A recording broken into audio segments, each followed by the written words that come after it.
qui connaissent. Hein? Si vous ne connaissez rien, bien vous avez des potentiels sans connaissance. Ce sont ceux-là qui connaissent qui vont vous contrôler. Donc vous allez passer votre temps, pensez un peu à tout le temps passé dans les factories. Vous comprenez? Vous utilisez tous les muscles, vous travaillez fort. Ce n'est pas ceux qui ont la capacité qui dirigent, c'est ceux qui ont la connaissance. Ceux qui connaissent contrôlent, ceux qui connaissent dirigent. C'est très important, c'est pourquoi il faut s'appliquer à connaître. C'est la volonté parfaite de Dieu. Et la Bible dit, tel il est, et tel nous sommes, nous les chrétiens, nous les enfants de Dieu. Ce n'est pas ce que nous serons dans le monde à venir. Non, c'est dans ce temps présent, dans ce siècle-ci. Tel il est, tel Christ est, et tel nous sommes. Quelle vérité, elle est si forte, elle est si alléchante que nous avons du mal à accepter. Est-ce que moi je suis comme Christ dans ce monde? Est-ce que je suis comme Christ ici au Canada? Est-ce que je suis comme Christ ici à Montréal? Est-ce que je le suis à Anjou? Je ne sais pas, à la salle, hein, les quartiers que je connais encore, à Saint-Laurent, Saint-Léonard, hein, à Saint-Gabriel, je ne sais pas quel quartier encore il existe. Tout à l'heure, là, je constatais seulement que notre fille Josiane, oui, Josiane a lancé ses relations. Il dit, oh, le Dieu de la cité, Alexia, de mon pélagie. J'ai dit, Josiane, en tout cas, elle connaît ses relations de valeur. Anyway, je ferme la parenthèse. Eh bien, nous le sommes maintenant. Les amis, c'est la parole de Dieu. C'est la parole de Dieu. Il y a des choses que Dieu ne fera jamais pour nous. Parce que nous ignorons. Oh non. Si tu ignores que par ces meurtrissures que tu es guéri, et que tu n'appliques pas ta foi, eh bien, ce n'est pas pour autant que Dieu interviendra. Il est de ta responsabilité de connaître. Tu connaîtras la vérité. Et la vérité que tu connais te rendra libre.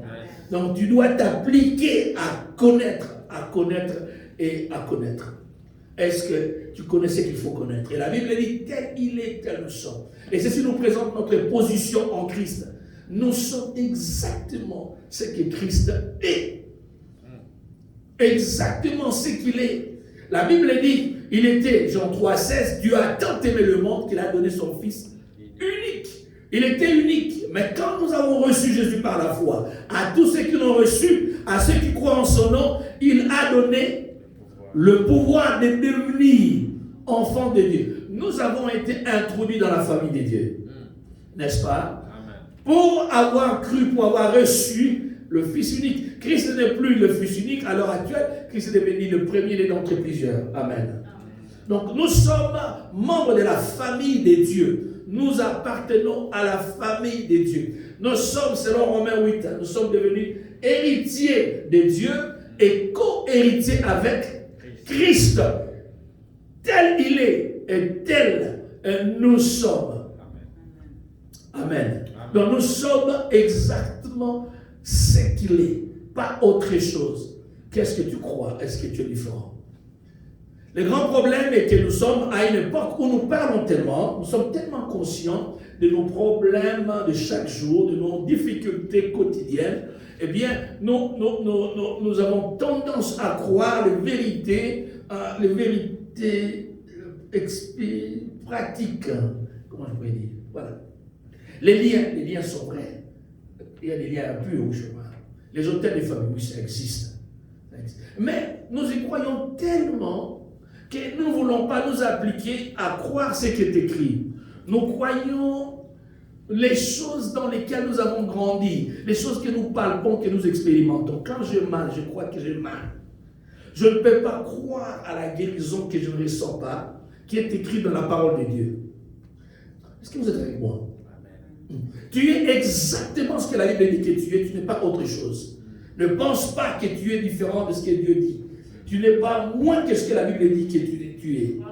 Amen. Amen. Tel il est, tel Christ est, tel tu es dans ce monde, maintenant, dans ce temps en présent.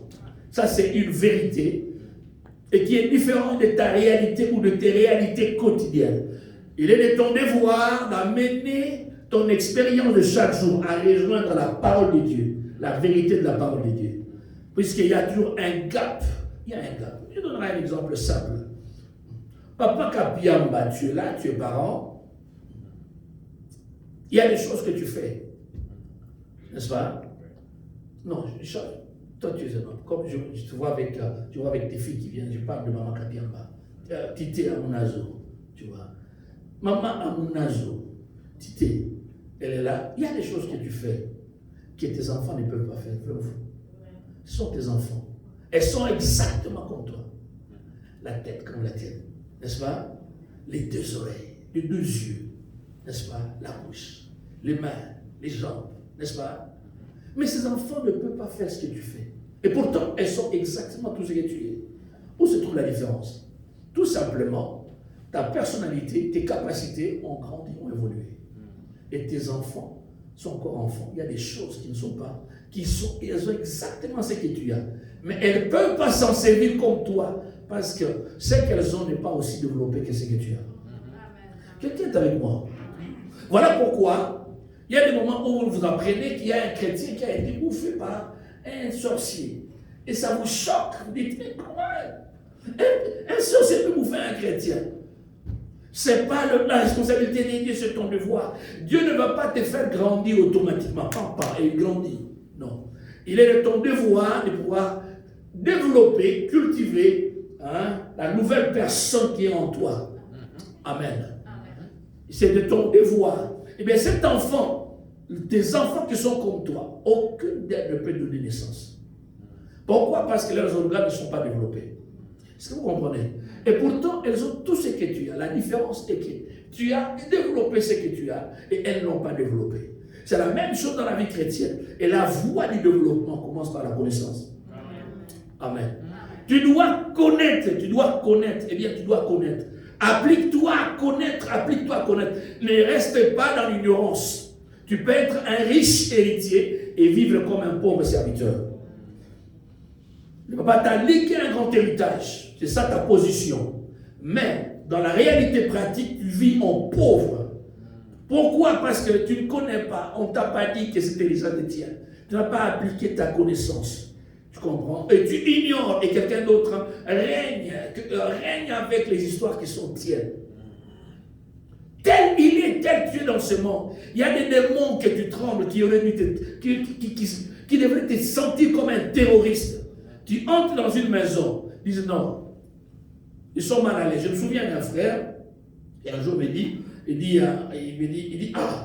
frère Veilly, tu sais quoi, j'ai connu une expérience, laquelle j'ai trouvé des gens réunis autour d'un magicien. Les magiciens faisaient ces trucs, un vrai magicien du monde des ténèbres. Elle dit, dans ces groupes-là, dès que je suis venu, on curieux pour voir comme les autres. Je ne savais pas, je voulais savoir ce qui se passait. Et dès que je suis allé, et j'étais là, et il ne pouvait plus opérer, il a dit, non, il y a quelqu'un ici qui dérange mes histoires. Alors, la personne doit partir. Alors, lui non plus ne savait pas que c'était lui. Il disait, mais c'est lui qui dérange ces histoires ici. Tout le monde murmure. Après, le magicien s'était tourné vers lui pour dire, c'est toi, monsieur, tu dois quitter. Ah, tout le monde dit, quitte, vous savez, dites ça en lingala, quitte. Vous comprenez, lingala, comment c'est lourd. Voilà, on comprenait ça. Tu as bien interprété. Quitte. Alors, il a dit, mais pourquoi je dois quitter? Il a dit, tu déranges mes histoires. Ça ne peut pas travailler. Cet homme ne savait pas qui il était et qui est capable d'entrer dans une zone et déranger l'atmosphère. Un jour, il y avait un catcheur qu'on appelle, qui danse d'une certaine manière, comprenez, c'est catcheur, et quand il rencontrait les gens, il leur faisait un signe là, et on te faisait un signe, et bien la personne regardait au ciel, la personne restait inerte comme une statue. Et bien il y avait une sœur en Christ qui allait à l'église, et bien chantant, ayant sa Bible en main, et bien, et quand elle a rencontré cette escorte, et qui était derrière le monsieur qu'on appelle locomotive, alors la locomotive lui a fait le même signe pour dire, regarde au ciel. Elle n'a pas regardé au ciel. Alors il s'est étonné, il disait, pourquoi je dois regarder au ciel? Alors tout le monde a dit, fais un signe, bouge pas. Encore un signe. Elle a eu une réaction au fond de son cœur. Elle dit, au nom de Jésus. Après, le score est passé, il l'a laissé. On lui a dit quelqu'un là. Je lui ai dit, mais pourquoi toi, généralement quand il fait ça, les gens regardent en haut. Il dit, mais c'est qui, monsieur? On lui dit, c'est tel et tel. Elle dit, mais pourquoi il fait ça? Il dit, non, il a des pouvoirs magiques. Il dit, mais pourquoi tu dois agir en moi? Moi, en moi, agir. Impossible. Amen. Amen. Tu dois connaître qui tu es et développer cette personne qui tu es. Tu es comme Christ. Tu n'es pas le représentant, le simple représentant de Christ, la représentation de Jésus sur la terre, mais tu es l'expression parfaite de Jésus sur la terre. Amen. Amen. Amen. Jésus pouvait dire, un jour on a dit à Jésus, on lui a dit dans Jean 14, il dit, montrez-nous le Père. C'est Philippe qui lui avait dit. Et cela nous suffit. Ah, montrez-nous le Père, cela nous suffit. Il a dit, c'est lui qui m'a vu, a vu le Père. Le Père n'était pas là. Il a dit, vous me voyez le Père, exactement comme mon Père. Mon Père agit, moi aussi j'agis. Et toi et moi devons dire la même chose dans cette génération. Amen. Qui m'a vu a vu Jésus-Christ. Et nous lisons dans la Bible, dans Jean 12, une fois, il y avait une délégation qui était allée voir Jésus pour lui poser une question, pour voir Jésus.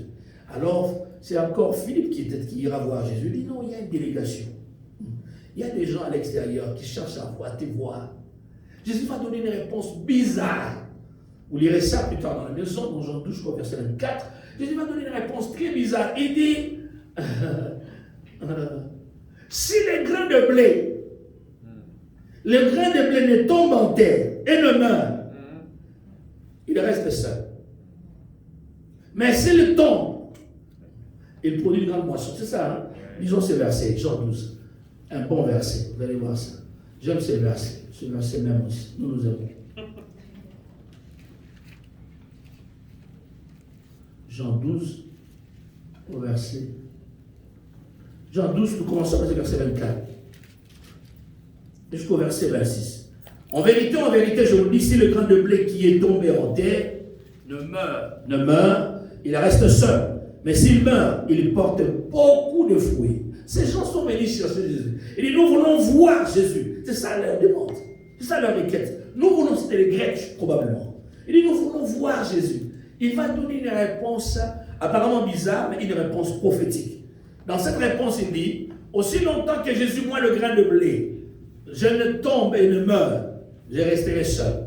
Mais si moi, Jésus, le grain de blé divin, je tombe, je meurs, je ressuscite, beaucoup de gens croient en moi, je ne resterai plus le seul grain de blé. Amen. Il y aura plusieurs Jésus à travers le monde. Qui est avec moi?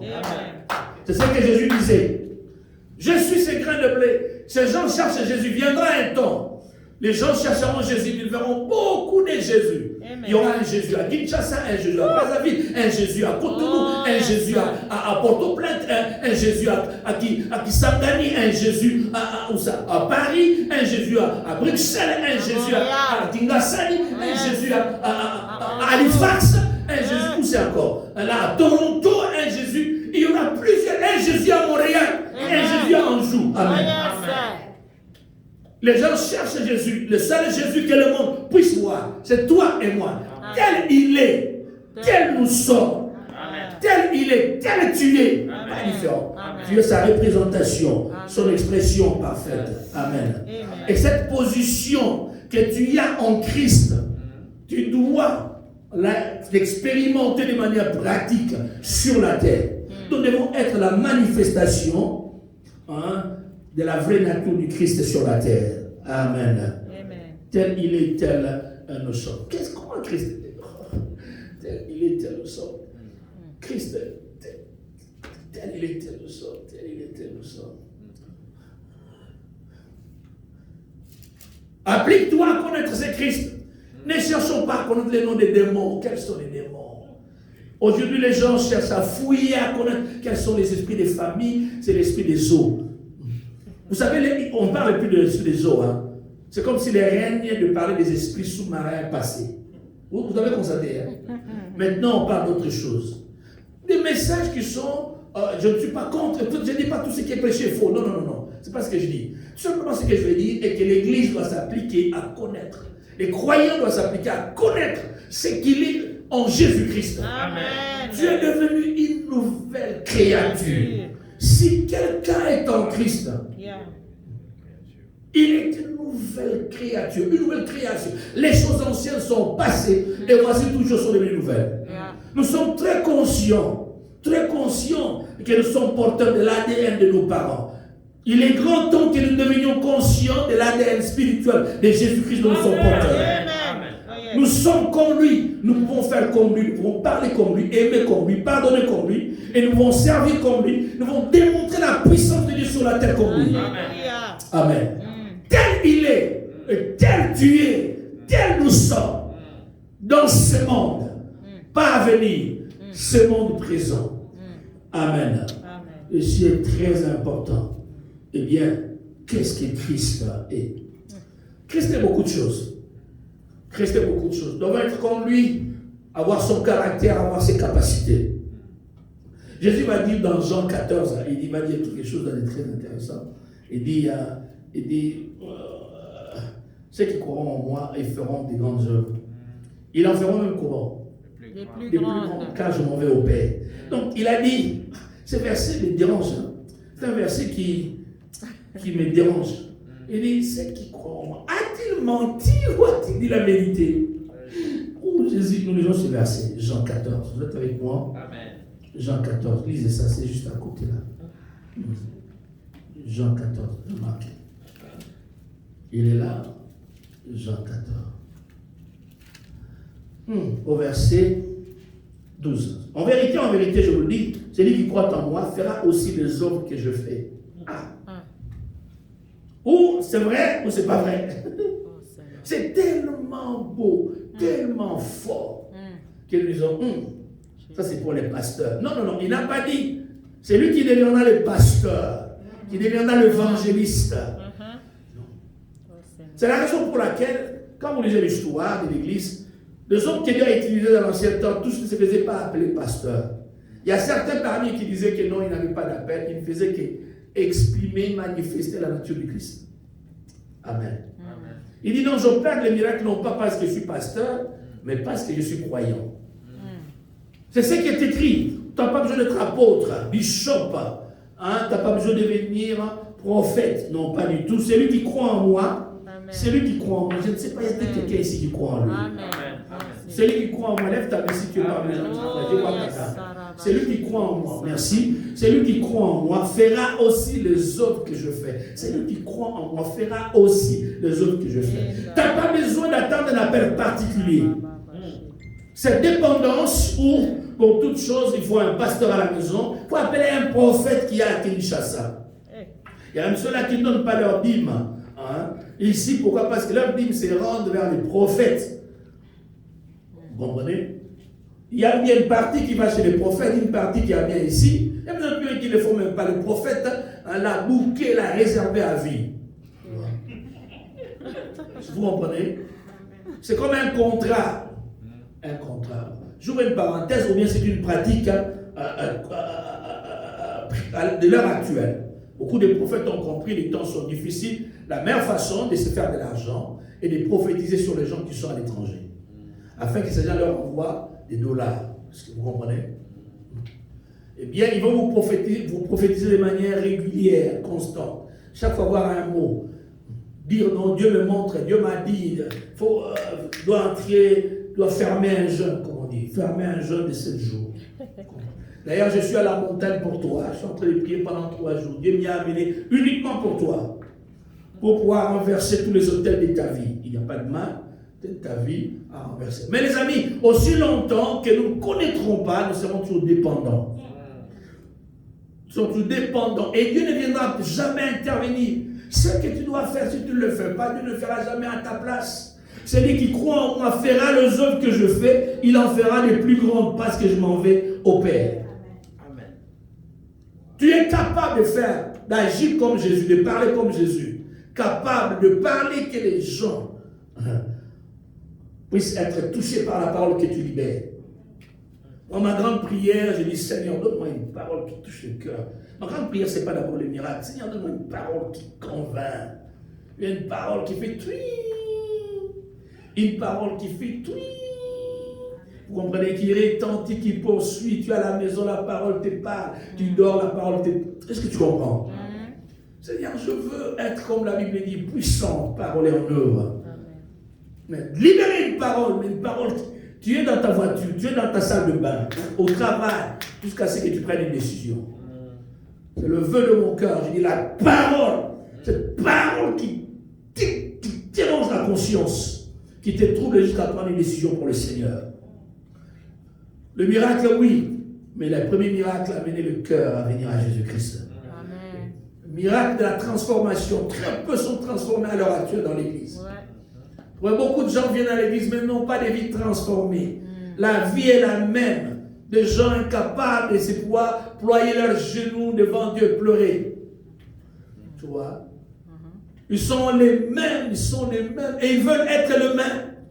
Ils ne sont jamais interpellés par la parole de Dieu. Tu es déjà arrivé à l'église du nom aujourd'hui, cette parole m'a parlé, j'ai pris une décision. Si ça ne t'arrive pas, tu n'es pas né de nouveau, tu es païen. Tu dois être capable de dire Dieu m'a parlé. Dieu m'a parlé. Vous n'avez jamais dit, écoutez, quelqu'un qui a mal prêché, vous dites, dans cette mauvaise prédication, Dieu m'a parlé. Il y a une phrase qui était sortie là, qui était la mienne.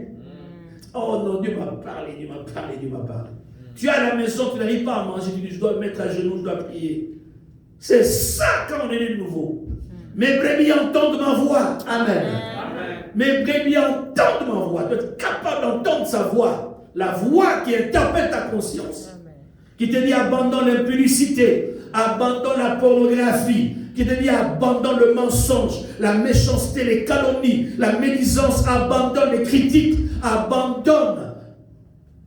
La voix qui t'interpelle, qui dit abandonne l'égoïsme, abandonne l'orgueil, abandonne la jalousie, l'envie, la cupidité. Est-ce que Dieu te parle? Tel il est, tel nous sommes dans ce monde. Oh Jésus, je veux être comme toi. Te ressembler, te ressembler, te ressembler, te ressembler. Est-ce que tu es comme lui? Est-ce que tu es comme lui? Tu es loin d'être comme lui. Est-ce que tu aimes comme lui ou tu es loin de lui comme lui? Prier pour les malades, il faut toujours crier. Demandez. Est-ce que vous avez prié, entré dans une intercession de 7 jours pour moi? Parce qu'il y a beaucoup de combats ici. As-tu des expériences personnelles où tu as vaincu? Tu dis non, non, non. J'ai eu des attaques. J'en suis sorti vainqueur. Amen. Je priais, je chassais les démons. Oh, merci pour la victoire. Amen. Il disait Amen. Amen. Est-ce que tu as des expériences personnelles? As-tu une vie de prière personnelle où tu vas à genoux, personne ne te dit à telle heure nous prions? Comme tu dis Seigneur, je ne dors pas aussi longtemps, je ne vois pas les résultats. Amen. Je ne dors pas, je ne m'offre aucun sommeil jusqu'à ce que je vois ta main intervenir. Amen. Amen. Oh yes. Thank you, Lord. Est-ce que tu as cette expérience? Tel il est, tel nous sommes, tel il est, tel nous sommes dans ce monde. Tel il est. Tu n'es pas comestible, ta chair ne peut pas te bouffer par la sorcellerie. Amen. Mais seulement, prends conscience. La conscience de qui tu es, va déterminer ton comportement, va déterminer toutes tes actions. Si tu crois que tu es un chien, pourtant tu es un chat, tu passeras tout ton temps à t'efforcer ou à aboyer. Tu ne pourras jamais aboyer. Parce que tu es un chat. Est-ce que tu comprends? Et pourtant tu es appelé à miauler. Si tu es un Canadien, tu crois que tu es toujours un Congolais, tu crois que tu es toujours un Angolais, tu crois que tu es un Ivoirien, ou ce n'est pas un Burkinabé, tu vas toujours te comporter comme Burkinabé. Tu ne vas jamais chercher à connaître la culture ou le multiple facettes de la culture canadienne. Eh bien, tu seras toujours de si mal à l'aise. Pourquoi? Parce que tu es un Africain éternel. Donc, tu ne sais pas ce que tu es devenu.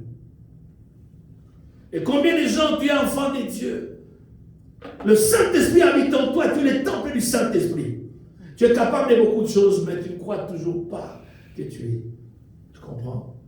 Ils viendront contre toi, mais ils ne te vaincront pas. Ce n'est pas un slogan, mais si tu connais qui tu es. Amen. Et cultive cette conscience. Nourris cette nature. Nourris cette nature, cette personnalité. Qui est Christ pour toi, afin que tu le ressembles? Passe tes temps à découvrir Jésus. La philosophie la plus profonde, la meilleure des connaissances qui puisse exister, la connaissance du Sauveur parfait, Jésus-Christ de Nazareth. Amen. Merci. Qui tu es? Tel qu'il est, quel nous sommes. Qui Dieu te bénisse. Amen.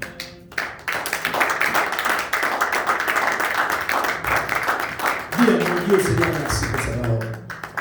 Seigneur, merci. Je vais être comme toi, oh Dieu. Seigneur, merci. Aide-moi à être comme toi, Seigneur. Donne-moi cette capacité, Seigneur, merci. à manifester ta puissance, Seigneur. Au nom de Jésus. Au nom de Jésus.